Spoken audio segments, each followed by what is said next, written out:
Hello, my wonderful, amazing artists.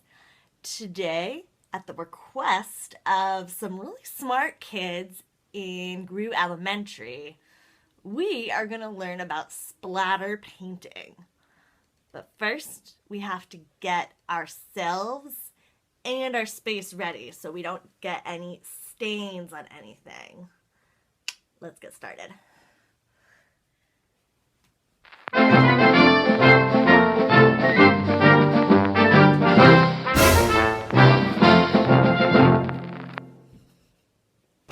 Now my clothes are all protected. I've got my sleeves rolled up and my shirt and the lower half of my pants are covered with this apron. If you don't have an apron at home, definitely just roll up your sleeves and maybe wear older clothes. But we have to do the same thing for our work area, because when we're splattering, we want to be in the moment having fun, and we don't want to be worrying about getting, our stuff, like like a rack of clothes or a bookshelf all painty, or a table. So we're going to protect those areas too. Now, if it's nice out and you can go out, maybe you have a porch or a backyard, you can splatter paint outside if your family's okay with that. Or you can also splatter paint inside of your shower or bathroom. Maybe it's a little easier to clean in there. I also recommend getting a big plastic tarp like this. I made this by cutting the inside of a trash bag so that it was a big open rectangle to cover some of your work area. You can also use newspaper.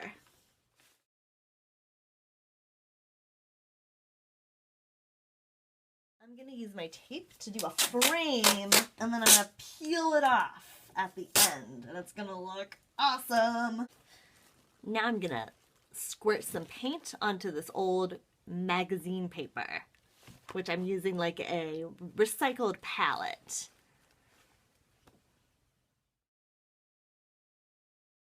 Okay, I have my paint all mixed up. I wanted to make my own like flamingo pink color. And so I'm going to show you the nice, controlled chaos way I like to do splatter painting. Because we have kind of a smallish piece of paper here, so we don't have to go like whoosh, whoosh. That's a little bit too much. If I did that, I would get paint up there on the ceiling and on my door. But if you go, see, I've got my finger and I'm tapping on my finger. And if it's a little hard, we've got our cup of water. We're going to water down our paint a little bit to make it a little more liquidy.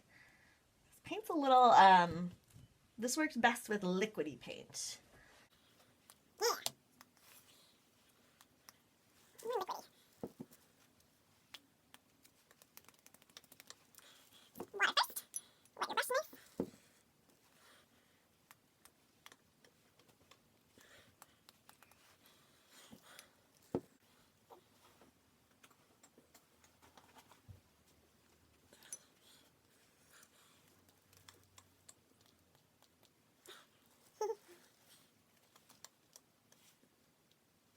Okay, friends, I want to show you a different way of getting a different kind of splatter.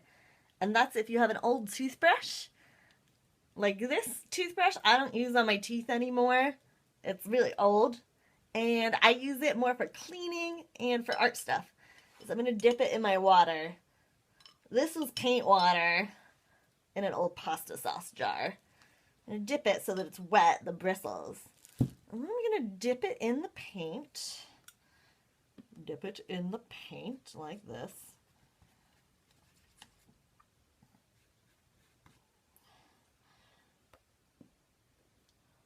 Then, if you don't mind your fingers getting dirty, you can use a finger.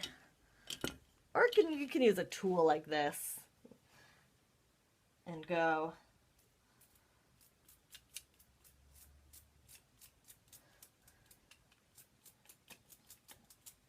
See what I'm doing there? I'm taking the brush and scraping it towards me, and the paint is splattering that way towards the canvas.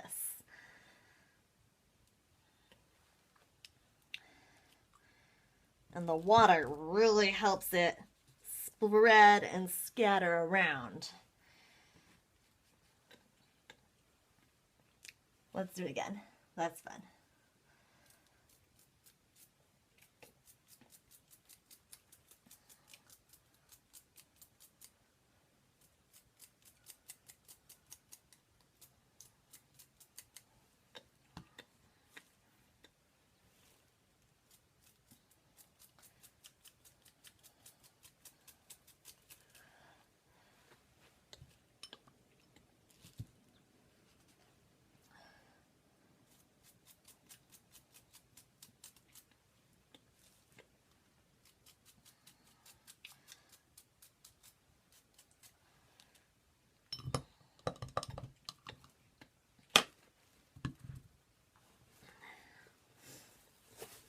I think it needs more pink. And the water, I'm noticing, is very helpful in getting this nice splattery quality that we want. But I think the toothbrush is much cleaner than using a paintbrush.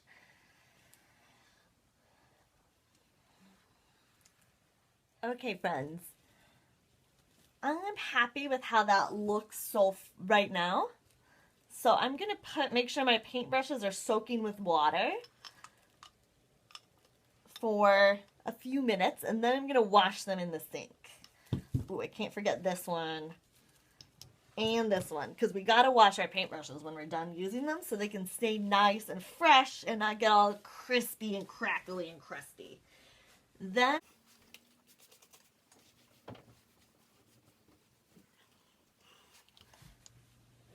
okay, well, it's been a couple hours since we painted this, and it's mostly dry, so we're going to peel this off. I really like how it came out. It reminds me a lot of an famous artist named Jackson Pollock, who made giant paintings using a splatter technique. And there's amazing videos of him doing his splatter. That was extreme. He took buckets of paint and splattered it everywhere.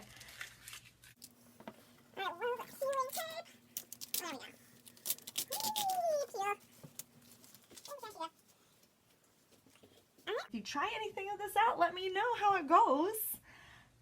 I will recommend, though, make sure you keep things clean or work in a place where you're allowed to get messy. And it's really fun, so get your whole family and everyone you lived with involved, because it's a lot of fun, and I think it works really well when you do it with a group of people, or if you can maybe get outside. Bye, have fun making art at home.